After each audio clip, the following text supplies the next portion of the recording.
सिर्फ 4 लोगों का नार्को टेस्ट हो जाए, 4 लोगों का, प्रवीण तोगड़िया, डीजी वनजारा, अमित शाह, नरेंद्र मोदी।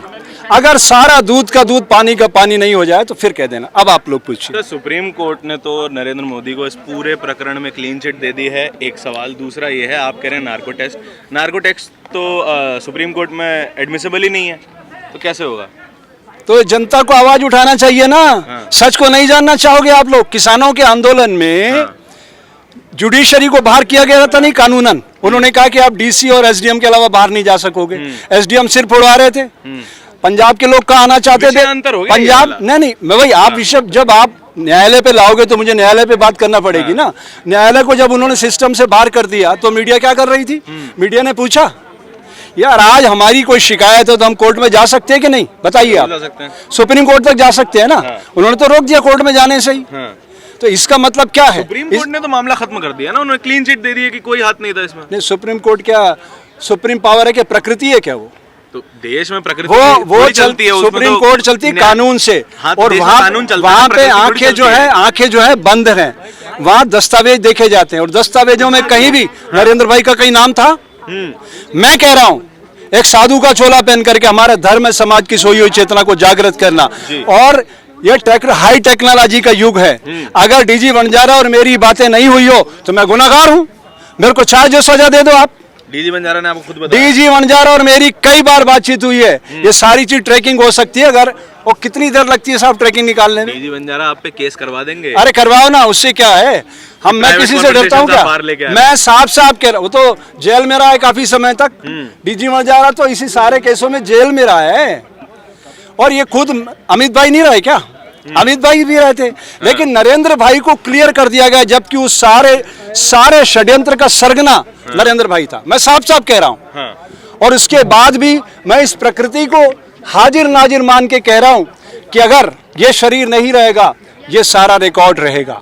क्योंकि मुझे आशंका है कि कभी भी इस शरीर को नष्ट किया जा सकता है। वैसे मैं बता दूं, हम लोग साधु बनते मर करके, हमें उसका कोई चिंता नहीं है। हम प्रकृति में आवाज़ सोशल मीडिया के माध्यम से भेज रहे हैं। मेरी दिली तमन्ना है कि ये जो गोदी मीडिया है, भोपू मीडिया है, ये बिकाऊ मीडिया, ये छोटा हो और सोशल मीडिया बड़ा बने।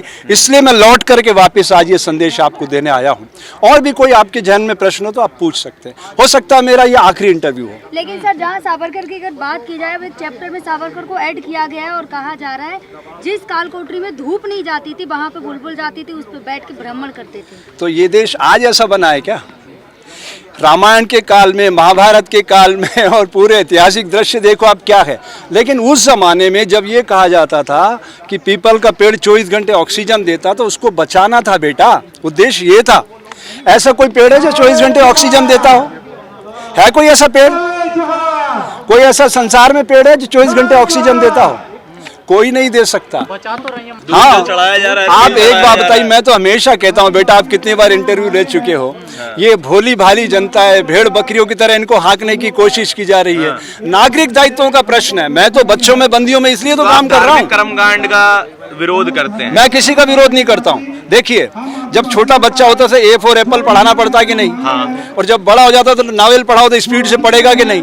तो वो रुकने के लिए नहीं है, उससे आगे आपको प्रकृति ने क्या दिया है। मेरा ये कहना है कि प्रकृति ने मानव को चलता फिरता देवालय बनाया है। जब 33 करोड़ देवी देवता थे वो प्रतीकात्मक संदेश था। आग 1 लाख 1 करोड़ देवी कोटि थे, 138 करोड़ देवी देवता, मतलब आप सब हम सब देवी देवता हैं। आप समझिए, हम सब देवी देवता है, चलते फिरते देवालय हैं। वो मूर्तियों में थोड़ी बैठा है। वो तो हमारे भीतर बोल रहा है। ये कौन उसको वाणी दे रहा है? ये अंदर से कौन बोल रहा है? इस शरीर को नष्ट कर सकते हो आप। तो आपको नहीं लगता कि ये भी अंधविश्वास नहीं है? सॉरी, क्या ये भी अंधविश्वास नहीं है? नहीं, ये प्रकृति ने बनाया चलता फिरता देवालय। इसमें सब कुछ है। ये खाता है, पीता है, भोगता है, रोता है, गाता है, करुणा, दया, प्रेम, माधुर्य सब तो है इसके अंदर। गौतम बुद्ध ने जो जाना, देखिए मुनि पतंजलि और गौतम बुद्ध देश के 2 महान नायक हुए आध्यात्मिक जगत के, और इनको इस नक्षत्र को स्थापित करने वाला कबीर है। कबीर क्या कहता है? एक कुआं ऐसा देखा जिसमें लगी है आग, कादा कीचड़ जल रहा, मछली खेले फाग। मछली नाम आत्मा का है। बुद्ध नहीं मानते थे आत्मा को। उन्होंने कहा मेरा कोई अनुभव नहीं। ये भी कहते थे कि ईश्वर ही नहीं है, ईश्वर जैसी कोई चीज वही तो, जब आत्मा, भाई आत्मा ही तो परमात्मा का अंश है। बात ये है, मुनि पतंजलि कहते थे प्राणायाम से अपने शरीर के भीतर खोजो क्या छुपा हुआ है। अच्छा, आपके इतने प्रश्न हैं, मेरा प्रश्न आप सब लोगों से है। आप सब लोगों से। आप हिंदू हैं, राम का रा बोल के दिखा दीजिए श्वास लेते हुए। मैं मुंडी कटा के आपके चरणों में तो मानता ही नहीं हूँ मैं खुद को हिंदू। अरे मुस्लिम मानते हो, कुछ तो मानते कुछ नहीं मानता, इंसान के अलावा कुछ नहीं। फिर सबसे बड़ी चीज तो यही है। देखिए मैं ये कहता हूँ, जब मैं ये कहता हूँ हिंदू मुस्लिम सिख ईसाई समझो अपनी शान को, मजहब की दीवारों में मत बांटो हिंदुस्तान को, तो मैं देश को बांटने की साजिश कर रहा होता हूँ।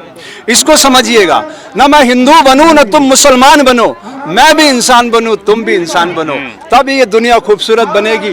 और ग्लोबल विलेज बन चुकी है दुनिया, इस दुनिया को अपडेट करने के लिए समय के पहिए को पकड़ने की जरूरत है। विलेज की बात कर रहे हैं हम, आधुनिकता की बात कर रहे हैं, लेकिन आज भी इस देश में जातियों के नाम पे हत्याएं हो रही हैं। तो ये दोनों चीजें एक साथ कैसे चल रही हैं? देखो ये देश जातियों का अजायब घर था, परिवर्तन धीरे धीरे होता है, बीज पेड़ बनने में समय लगता है। हाँ। नेहरू जी ने एक सपना देखा था। साल, बिल्कुल, अरे हाँ, अरे कमाल करते हो आप। 90 साल तो आजादी का आंदोलन चला। एक बार बताइए, इस पेड़ को बनने में कितने साल लगे? काटने में तो 2 मिनट लगेंगे, लेकिन इसको बनने में 20 साल लगे। देखिए मैं स्वयं आरएसएस से बहुत नजदीक से जुड़ा हुआ रहा हूँ। कुशाभाऊ ठाकरे जी मेरा हाथ पकड़ के चलते थे, मैंने खुद अपनी आंखों से देखा, वो आटा घोल कर पी जाते थे। और वो क्या कहते थे? शोषित पीड़ित दलित जनों के भाग्य जगाने वाले हम। वो कहते थे हर्षानंद एक दिन आएगा कि आप सब लोग प्रधानमंत्री की आंख में आंख डालकर बात करोगे। सर सवाल वो नहीं था, सवाल ये था कि संघ के पूर्व मेंबर वो कह रहे हैं, ये कह रहे हैं कि आरएसएस पूरे देश में बम धमाके करवाने वाली थी और उस पे आतंकवाद का एंगल बना के हिंदू मुस्लिम ध्रुवीकरण करके राजनीति में अपनी चमकानी। अब ये तो जो कह रहा है, ये जो कह रहा है बेटा उनसे पूछो। लेकिन मैं जो है, मैं आरएसएस से बहुत बचपन से जुड़ा हुआ रहा हूँ। मैं ऐसा कुछ नहीं कर सकती। मैं जानता हूँ कि मेरी आत्मा कितनी पवित्र की है उस संस्था ने।